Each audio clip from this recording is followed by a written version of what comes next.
Yo everyone, how to hack Snapchat account? It's very easy to hack. We must install this application Snapchat Plus. This application allows you to generate password of every account as you want. All you have to do, we must enter username where we want to generate passwords. So I select this username and click button generate. And now as you can see, everything is generated. So we wait to finish this process. Okay, we check the password and click them, and now as you can see everything is work.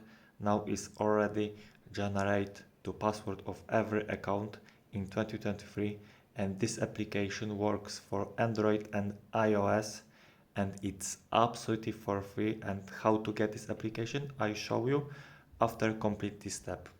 So we wait to finish this process. After finish, as you can see everything is work. Now this is our password of our account. So how to get Snapchat Plus for your device? It's easy.